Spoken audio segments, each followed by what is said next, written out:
Pois é, pessoal. O termo Brazuela nunca teve tão respaldado pelos fatos como agora. O Brasil, sabe, como pôde chegar a um ponto de deixar o crime organizado ir tomando conta de tudo a ponto dos brasileiros se tornarem reféns? Eu falei no último editorial, estou repetindo agora, mas você deve ter acompanhado isso aqui comigo. A Avenida Faria Lima, famoso centro financeiro do país, concentra 42 alvos de uma mega operação do PCC, contra o PCC. Só em um dos prédios da avenida foram cumpridos 15 mandados de busca e apreensão. Policiais apreenderam documentos, computadores em empresas, corretoras e fundos de investimentos, as chamadas fintechs. Vem cá. Vocês repararam que foi só a Faria Lima dar as costas, para figuras importantes da política brasileira que... o PCC chegou na Faria Lima agora. Antes não. O que chama atenção é que dá a impressão de que tudo isso aconteceu só porque a turminha foi lá e disse não contra certas pessoas. Olha, isso aqui que está acontecendo, essa situação absurda, do Brasil ter chegado a um estado, sabe, a um narco-estado. Porque quando nós temos um estado paralelo, hoje, eu ouso dizer que o PCC, o crime organizado, tem mais influência e mais poder que grande parte do próprio Estado brasileiro. E como é que isso chega a tal ponto? É assim, é uma coisa que não tem como... não tem como questionar, mas quando você para pensar, nunca fez tanto sentido para você que fica aí falando, mas aconteceu isso, as caixinhas brancas, não sei o quê. Cara, nada explica tanto o voto no Lula quanto situações como essa aqui, Então, assim, a gente fica assustado mesmo, Vamos lá, pessoal, hoje é dia 28 de agosto, esse é o nosso terceiro editorial do dia, o Chá da Tarde. Só quis fazer o comentário que ficou em aberto no último editorial sobre esse caso aqui, mas deixa a gente assustado. Agora, vamos começar de matéria mesmo, Lembrando que você já se inscreveu, curtiu, compartilhou, você busca um canal independente, um canal que, se precisar criticar talvez seu político de estimação, se o Bolsonaro fizer alguma coisa errada, eu vou criticar. Se o Lula fizer alguma coisa errada, eu vou criticar. Se o Lula fizer alguma coisa certa, eu vou falar que é milagre. Se você busca um canal assim independente, beleza. Achou. Agora, a grande questão é que... Vai lá, curte, compartilha. Vamos de matéria, vai. Não quero encher muito linguiça, não. Vamos pra cima. É o seguinte, o Vinícius Carrion fez uma publicação sobre uma matéria que foi divulgada no Metrópolis, que é essa aqui, do Igor Gadelha. Lula foi melhor tratado por aliados que Bolsonaro na véspera da prisão. E aí agora a crítica é para a direita, para a esquerda não. Na véspera da prisão, Lula manteve o discurso de que ele seria candidato ao Planalto. Já Bolsonaro assiste a disputa do seu espólio antes mesmo de ser preso. O que aconteceu? O Lula foi preso. Preso. Inelegível. Durante o período em que ele lá esteve, em Curitiba, bons tempos. Acontece que Haddad, esquerda, todos esperaram até que o Lula falasse, não, realmente precisamos de um novo candidato. A esquerda se unificou toda na figura do Haddad, que naquela época era conhecido como Poste. E o Haddad concorreu e perdeu para o Bolsonaro. O Vinícius Carrion escreveu o seguinte: isso é absurdamente nítido. Parece que os aliados de Bolsonaro estão torcendo logo pela sua prisão. Se não quiser, é outra coisa pior,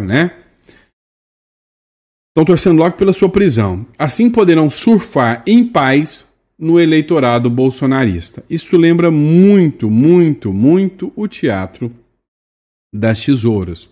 E literalmente é este caminho que se sonda. Literalmente, é esse caminho, né, que vai se embrenhando, a política brasileira. Olha, o pacto federativo, o pacto póstumo de Bolsonaro já foi feito. Tarcísio, Zema e Caiado, figuras que tá tudo bem serem candidatos. Merecem todo o respeito, diga-se de passagem. Mas precisam do Bolsonaro. Precisam.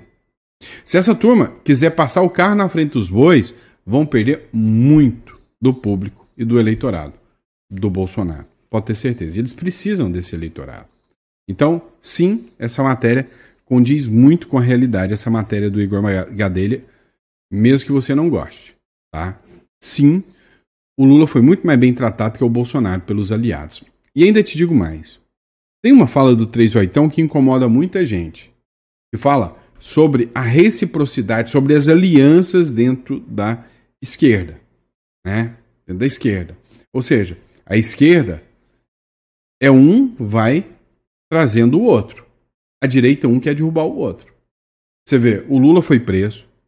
Ninguém da esquerda largou a mão do Lula. Grande parte não largou a mão do Lula. Grande parte que largou a mão do Lula é quem veio para a direita hoje. Né? Vamos falar do Valdemar da Costa Neto? Ou você esqueceu que o Valdemar da Costa Neto era uma figura que estava lá envolvido na esquerda? Largou a mão do Lula e veio. Então uma turma que largou a mão da esquerda veio.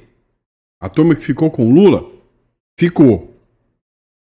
O Lula voltou com essa turma. Enquanto ele preso, a turma toda articulando junto com ministros que mandaram o Lula para cadeia. Eu tô mentindo. Os próprios ministros do STF apoiaram, deixaram o Lula ir para cadeia. A turma que ficou do lado do Lula articulou até que falou: nós vamos articular para trazer o Lula de volta. Colocaram o Lula de volta. O Lula foi puxando todo mundo. E hoje, todo mundo tá indo para cima do Bolsonaro. O que aconteceu? Quem foi pro lado do Bolsonaro, grande parte, tô falando de políticos, não do povo. O que o Bolsonaro tem, coitado, é o povo. Porque os políticos mesmo só estão com o Bolsonaro porque ele ainda tem espólio político. E já estão minando isso. A hora que o espólio político do Bolsonaro minar, abandonaram. Se eu estiver falando besteira, você pode me xingar, me chama de pessimista, falando que eu sou um traidor. Mas é isso que eu estou vendo. Né? Veio grande parte de gente. Romário, pensa. Né? E aí, peixe? Romário, por exemplo. Essa é a figura que veio liberar o Bolsonaro. A Hasselmann lá, Frota. Você viu? As figuras que vieram juntando. E aí você vê, algumas ficaram e são fiéis. Aí você vê o Magno Malta. Você vê algumas figuras que realmente, não, estamos aqui do seu lado. Mesmo que o canhão do sistema esteja contra nós. É brincadeira não, meu filho. Vamos lá, ganhou repercussão agora, né, a Operação Iméry. Pois é, o Defesa.net fez uma publicação de que o governo Lula estaria com um plano, um projeto, para resgatar o Nicolás Maduro e trazer para o Brasil ele e toda a sua família. O deputado federal Gustavo Gaia republicou essa matéria. A defesa, ou seja, o Ministério da Defesa do governo Lula disse que isso não existe. Mas agora foi alvo de publicações dentro da própria Venezuela. Dá uma olhada. Operação Iméry. Foram filtrados planos militares para salvar o ditador venezuelano. Revelaram um presumido plano secreto de Lula para resgatar Nicolás Maduro mediante a Operação Iméry, que incluía fragatas, tropas, navios, tropas especiais e um avião militar KC-390 para evacuar ele de Caracas para o Brasil. A operação foi parada porque foi rechaçada pelas Forças Armadas e teve também advertências dos Estados Unidos. É o que disse aqui a matéria do A Plus, da Venezuela, meu amigo. Pois é. Então, assim, você tá vendo, um não deixa o outro para trás. Meu amigo. A galera da esquerda é alinhada. Eles não costumam deixar o outro para trás. Agora, tá surgindo um núcleo novo da direita. E esse núcleo novo da direita, esse sim, começa a apresentar, né, sintomas diferentes daquela direita que veio atrás do Bolsonaro lá em 2018. A maioria virou as costas. Quantos foram eleitos com o discurso Bolsonaro? E a hora que o Bolsonaro precisou dele, eles pegaram o dedinho do meio e ó, né? Você viu isso? Mas vamos lá. Hoje eu tô querendo bater papo. É o nosso chá da tarde, tá? Vamos lá. Próximo bloco. Vamos falar Brasil em treta com Israel. Dá uma olhada nessa publicação. O Itamaraty condena um ataque de ministro israelense a Lula. Diz que o ataque é de forma grosseira e inaceitável. Tem uma tensão diplomática gigantesca. O Lula, por exemplo, já é considerado pessoa não grata dentro de Israel. E aí, o embaixador do Brasil foi excluído de Israel. Dá uma olhada. O ministro das Relações Exteriores classificou como ofensas, inverdades e grosseiras e inaceitáveis as declarações do ministro da Defesa de Israel, Israel Katz, sobre o presidente Luiz Inácio Lula da Silva. Nessa terça-feira, Katz chamou o Lula de antissemita, apoiador do grupo terrorista Hamas e o associou ao líder supremo do Irã, o Ayatollah Ali Khamenei. Ele fez uma publicação onde tinha um bonequinho do Lula com o Ali Khamenei controlando ele, você lembra disso, né? Abre aspas, o ministro da Defesa e ex-chanceler israelense, Israel Katz, voltou a proferir ofensas, inverdades e grosseiras e inaceitáveis contra o Brasil e o presidente Lula, diz o texto publicado pelo Itamaraty em uma rede social. O Ministério das Relações Exteriores também diz esperar de Katz, né, que é o Israel Katz, em vez de habituais mentiras e agressões, que assuma a responsabilidade e apure a verdade sobre o ataque de ontem no Hospital Nasser, em Gaza. Cara, essa gente é tapada demais. Em vez de dar uma resposta se defendendo, os caras de novo se colocam como inimigos, falando, não, então vai lá ver o ataque de raça, que matou o palestino. Nós não somos... Quem elegeu o Brasil como fiador ou como guardião do povo palestino? Para ficar entrando em conflito com Israel para defender o povo palestino? Tá de sacanagem. Deixa eles resolver o problema deles. O Brasil já tem problema demais. Nossa, mas você tá sendo... Nossa, como você é malvadão, Sandro. Nossa, você é egoísta. Vai se lascar. Tá? Vai se lascar, sinceramente. O que eu tô sendo sincero para vocês, e muito, é que o Brasil já tem problemas demais. Demais. O Brasil está envolto agora no crime organizado que está tomando conta de tudo. Nós podemos ser chamados uma bela de uma brazuela. Agora, vocês vêm com esse papinho? Ah, pelo amor de Deus. Me poupe, né? Vamos lá. Quando a gente assiste alguns episódios, a gente fica pensando, nossa, parece que existem mundos paralelos, né? Cada pessoa vive num mundo, né? Vou dar um exemplo para vocês. Eu sou advogado, jurista, e tô aqui dentro do Brasil acompanhando o que está acontecendo com os presos do 8 de janeiro, os absurdos e as aberrações que são essas ações que violam direitos humanos, que estão acontecendo em relação ao Bolsonaro. Do outro lado, uma turma de gringozinho lá vem dizer que não, que o Brasil é um exemplo de democracia. Dá uma olhada a matéria do The Economist. Ó, What Brazil Can Teach America. O que o Brasil poderia ensinar para a América? Sabe, é absurdo, né? O The Economist diz que julgamento de Bolsonaro é uma lição de democracia para o mundo. O que é a questão dos grupos progressistas terem ódio, né, de uma certa figura? Deixa eu explicar uma coisa para vocês. O The Economist é um jornal de economia, basicamente liberal. O que me assusta, né? Basicamente liberal.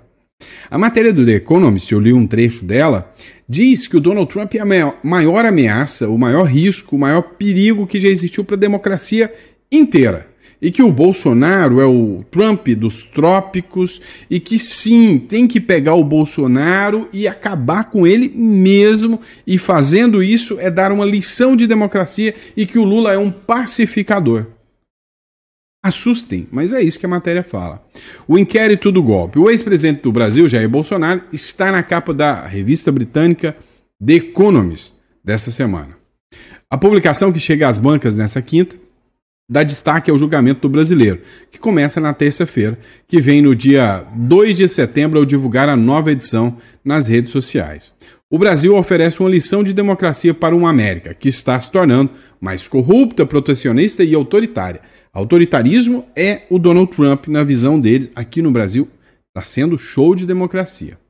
Prestes a ser julgado por tentativa de golpe de Estado, Bolsonaro, que está em prisão domiciliar, foi retratado como o rosto pintado com as cores do Brasil e com um chapéu igual ao que usava o viking do Capitólio, um dos apoiadores extremistas do presidente dos Estados Unidos, Donald Trump, durante a invasão ao Congresso americano de 2021. Ou seja, a ideia deles é deixar a imagem do Bolsonaro totalmente radical, chamado de polarizador, de Trump dos trópicos. Segundo a revista, o ex-presidente brasileiro e seus aliados provavelmente serão condenados culpados. Claro que vão. Provavelmente não, é certeza. Pelo Supremo Tribunal Federal. A The Economist ainda afirma que o golpe fracassou por incompetência e não por intenção. Isso torna o Brasil um caso de teste para a recuperação de países de uma febre populista, diz a reportagem, enumerando os exemplos de outros países, como Estados Unidos, Reino Unido e Polônia. É o Biden que é a recuperação populista, porque o Trump perdeu a primeira eleição, e aí foi o Biden que resolveu o problema do mundo. O que aconteceu? Guerra da Rússia? O Putin falou, não existiria se fosse o Trump o presidente. Foi porque o Biden é fraco. Entre os argumentos apresentados para justificar a manchete, o que o Brasil pode ensinar para a América, a revista enumera ações recentes do governo Donald Trump. Caçando vistos de estudantes que vão lá para defender Hamas. É isso. Então, cá entre nós, eu vou ser sincero com vocês. Eu tô perdendo a fé nessa tal de democracia. Eu tô achando que não tem nada de democracia. Tem um lado que manda e outro lado que manda. De um lado a direita manda, do outro a esquerda manda, de um lado o autoritarista de um lado, do outro o autoritarista do outro. Porque se tivesse essa tal de democracia mesmo, e se você me perguntar, você quer pagar imposto pro Estado? Eu ia falar, dane-se o Estado. Então eu não tenho direito de voto, para mim a democracia não serve. Vocês entendem? Que loucura. Agora, a grande verdade é a seguinte. Se eu for olhar por esse prisma, eu estou fazendo uma análise filosófica. Não estou instigando ninguém não, viu? Seus aberrações aqui, logo vem, olha, tá instigando o ódio, né? Tá instigando o ódio. Eu não estou instigando nada disso não. O que eu estou falando é que se isso aqui é democracia, não é. Então, o conceito de democracia que eu tinha, não existe. Ó, Atlas Intel, aprovação de Lula... Vamos para a próxima matéria, né? Só para mim acabar com isso aqui, que hoje está tenso. Vamos lá, pessoal, matéria da Atlas Intel. A aprovação de Lula volta a cair após sequência de alta. A aprovação do presidente Lula do PT voltou a cair segundo a pesquisa Atlas Bloomberg, divulgada hoje. Olha só isso aqui, né? A aprovação de Lula, Atlas Intel, 51% desaprova o Lula e 47% aprova o Lula. Só 1% que não sabe opinar. A aprovação do Lula antes, né? Antes ele estava com 53% de reprovação, caiu para 51%, caiu para 50%, caiu para 49%, a aprovação subiu e agora voltou a cair. E aí tudo isso graças ao enfrentamento ao Trump, né? Pesquisa Atlas Intel coletou 6.238 entrevistas pela internet, tá? Pela internet, entre 20 e 25 de agosto. Cara, é o seguinte, eu não acredito em nada dessas pesquisas. Coloca no comentário. Você aprova ou desaprova o governo Lula? Estou fazendo uma pesquisa pela internet, com a mesma confiabilidade da Atlas Intel. Aprova ou desaprova? E aí vamos comparar os resultados? Cara, não tem como, tá? Assim, não é confiável esse tipo de notícia. Chega a 67% a percepção negativa dos brasileiros na economia. Ou seja, você sabe o que é quase 70% dos brasileiros achar que nós estamos tudo fuleira, né? Para não falar outra coisa. A percepção negativa de economia atinge 2/3 dos brasileiros, ou seja, 67%, né, de toda a população, que consideram ruim, de acordo com a pesquisa do Instituto Ipsos, divulgada nesta quarta-feira, durante o programa do Jornal da Gente na Rádio Bandeirantes, transmitido também na TV Band News. Então a gente está lascado, né? E aí, vamos lá. Eu tenho 70% de pessoas que consideram a economia caótica, o Brasil quebrado, o negócio ruim demais, mas 53% é que acha o governo Lula ruim. Então, peraí, eu tô com a economia ferrada, mas o governo ainda é bom. É o rouba mais faz? Vamos lá, outra matéria. Lula destrói o Brasil e a dívida pública chega a mais de 7,9 trilhões. Vocês sabem o tamanho do buraco que vai acontecer em 2027, né? Eu tô alertando para vocês. Não é 2026 o problema. 2026 o Brasil vai estar lindo. Vai ter dinheiro para todo mundo. Vão ser gastos trilhões em campanhas eleitorais. Vai ser tudo bonito. Mas em 2027, meu companheiro, você não sabe o que vai acontecer em 2027. A inflação, o impacto, o governo em colapso. Nos últimos dados divulgados pelo Tesouro Nacional, o estoque da dívida pública federal alcançou 7,94 trilhões em julho de 2025, registrando um acréscimo de 55,8 bilhões em relação a julho, o que representa um aumento mensal de 0,71%. Aumentou quase 1% a dívida, e está melhor do que investir em poupança, né? Reflexo tanto da emissão líquida quanto dos juros acumulados no mês. Ou seja, o Brasil está quebrando, o Brasil está lascado. Só que o pessoal quer te dizer que o Brasil saiu do mapa da fome. E aí, para mostrar que o Brasil está fora do mapa da fome, né, a gente vai deixar essa cena aqui, tá? Enquanto Lula celebra o fim da fome, uma mulher come comida na lixeira em Fortaleza. Pois é, ela viralizou esse vídeo aqui, né? Na manhã dessa quarta-feira, uma cena chocante na Avenida Beira-Mar, em Fortaleza, expôs a fragilidade do discurso do governo Lula, que celebra supostamente a erradicação da fome no Brasil. Uma mulher em situação de rua foi flagrada buscando comida em uma lixeira em plena calçada frequentada por corredores e ciclistas, revelando a persistência da miséria e insegurança alimentar no país, apesar das promessas do presidente de um Brasil sem fome, né? Sabe, assim, que cena triste, lamentável, né? Aqui, a grande questão, tá? Isso é uma questão de saúde pública. Pessoas como essa mulher aqui, às vezes envolvidas em droga, né? E aí, hoje, precisa de uma política pública para tirar essas pessoas da rua. Ai, dignidade das pessoas de rua. Dignidade das pessoas é fora da rua. Montar, literalmente, abrigos para essas pessoas que deem comida, banho e profissionalizem essas pessoas. Põem essas pessoas para trabalhar, longe das drogas, para dar a elas uma profissão. Eu sei que foi chocante, marcante, mas eu deixei essa matéria aqui justamente, né, para que você possa ver realmente os meandros, né, do Brasil, né, do discurso que eles ficam falando aí que tá tudo bonito, lindo. Na China também todos os números são apresentados de acordo com o que eles querem, sempre lindos, né? Ó, vamos lá. Eu fiz um vídeo falando, né, da matéria do Igor Gadelha, de que os aliados do Bolsonaro tratam o Bolsonaro muito mais mal do que os aliados do Lula tratam o Lula. E isso é verdade. O povo trata o Bolsonaro muito melhor do que o povo trata o Lula. Os aliados do Bolsonaro tratam o Bolsonaro muito mais mal do que os aliados do Lula tratam o Lula. Quase ninguém questiona o Lula, confronta o Lula. Vou falar sobre o Sérgio Moro com vocês agora, que é um aliado do Lula, do Bolsonaro, do Bolsonaro, né? Do Bolsonaro. O Sérgio Moro sai em defesa do Bolsonaro após a Polícia Federal solicitar policiamento dentro da casa do presidente. Sai em defesa, fala, está voto, eu quero um votinho do bolsonarista, mas na hora de falar Bolsonaro, qual é o projeto? Quem vai ser o candidato? O que é até agora? Ninguém quer. Tá todo mundo querendo ser o candidato a presidente. o Moro que o diga, né? Ex-aliado do Bolsonaro. Como é que saiu do governo Bolsonaro? Atirando. Vem cá.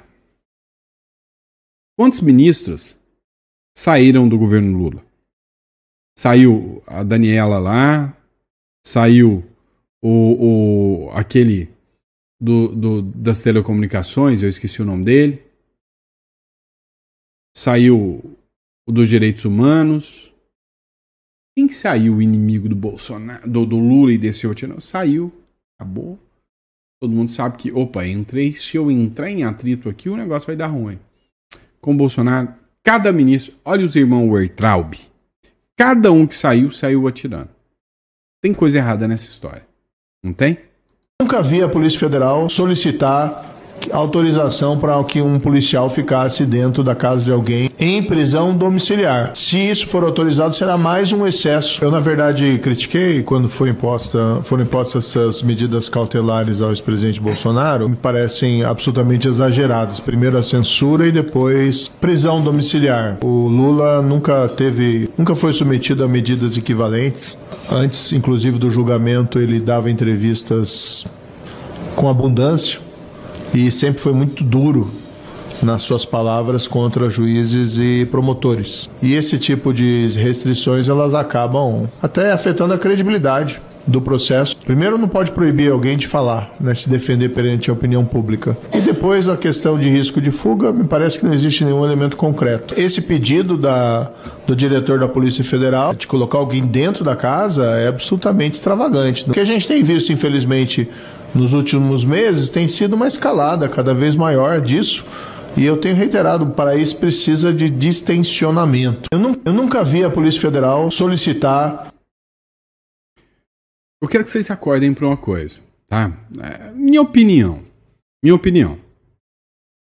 O Sérgio Moro não tá defendendo o Bolsonaro. Sandro, mas que isso? Acabei de vê-lo falando. Tá fazendo com o Bolsonaro, nunca aconteceu antes. Eu ouvi ele defendendo o Bolsonaro aqui, ó, com essas orelhinhas. Não. O Moro, ele não tá defendendo o Bolsonaro, ele tá alertando a sociedade como um todo para os abusos que estão acontecendo. Abusos esses estão escancarados e que vai chegar em todo mundo.